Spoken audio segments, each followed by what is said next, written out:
Well, I was in my first period class.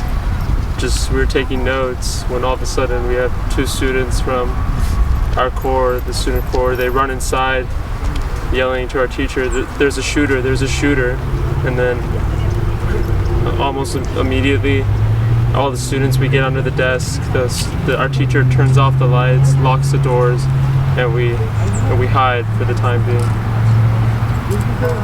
I was on my way to school. I skipped my first period, and I was really close to the front of the school, and then this lady starts screaming at us to turn around and that there's a shooter on campus.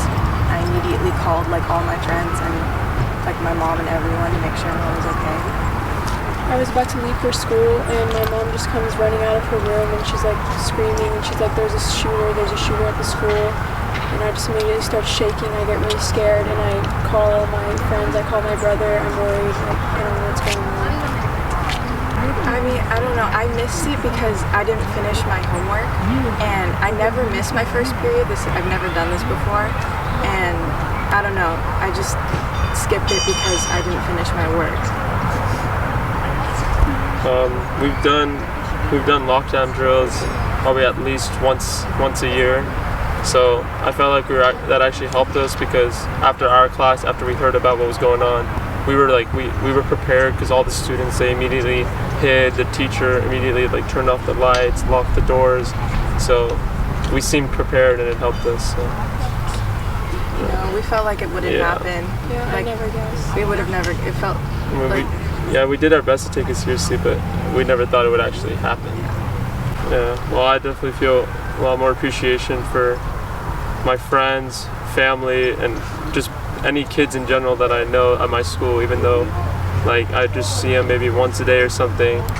I definitely will appreciate everyone's life and not take any day for granted. Yeah, me too. I'm so grateful that everyone around me that I know and love is safe.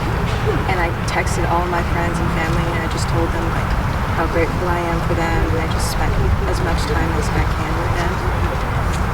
It just really made me realize how easily something bad can happen and how easily someone's life can be taken. I've memorized my mom's phone number. Yeah, I know my parents and my sisters.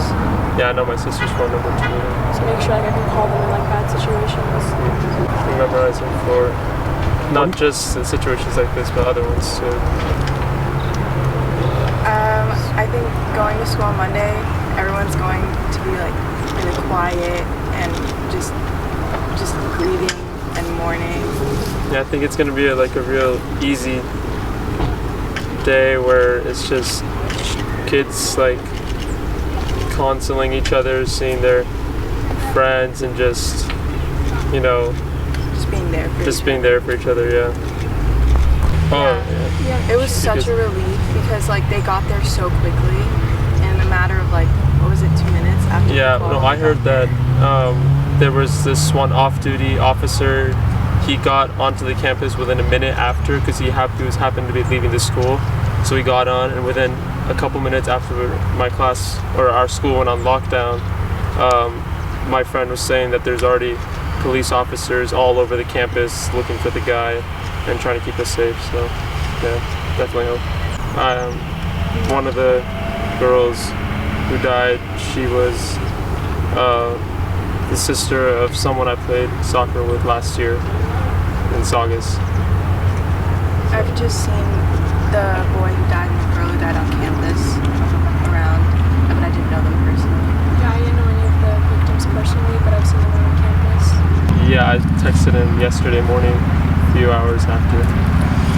Oh yeah, definitely. We're trying to do everything to help him out because a lot of my other friends are trying to console him and everything. And today, the soccer program at Saugus is holding a fundraiser for the victims' families to support them. So. I don't think it really makes a difference how many people die. It's still tragic that all these people lost their lives. It doesn't make any difference.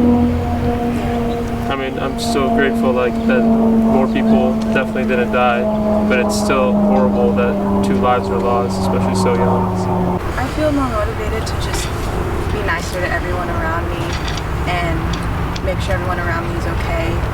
And I guess maybe speak out against this stuff because it's serious and it hits really different and really hard when it's your own school, because you never would think it would happen to your own school, but then once it does, it's like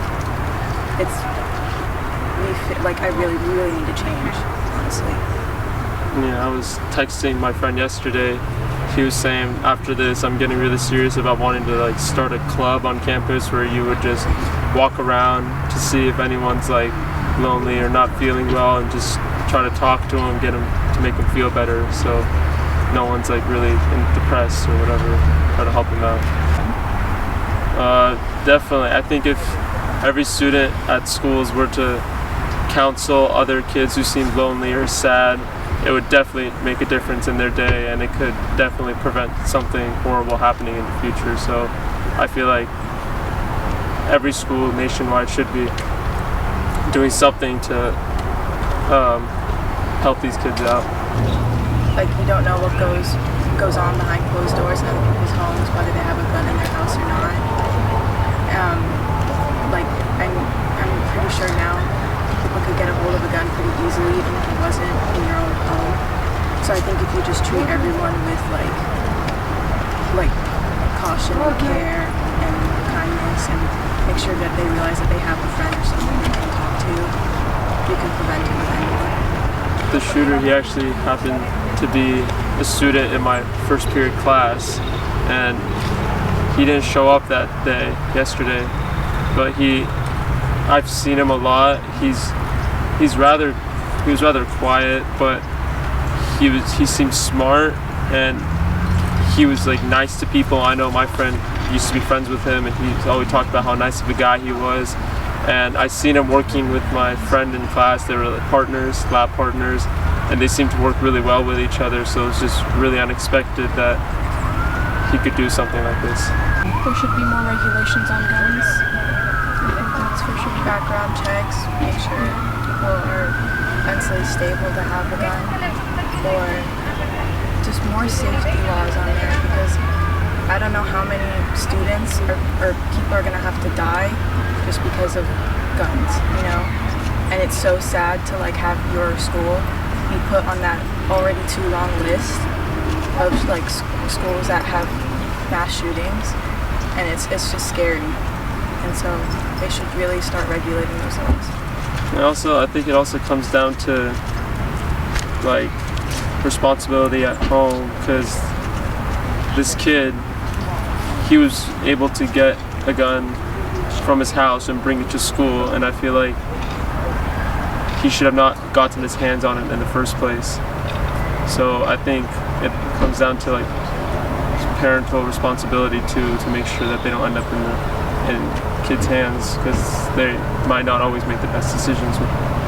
I think our counselors at our school even offer help like that for students, or they can be someone that you can easily talk to about anything that's going on. So I feel like students should look to just counselors even at their own school to talk to more often if they need it.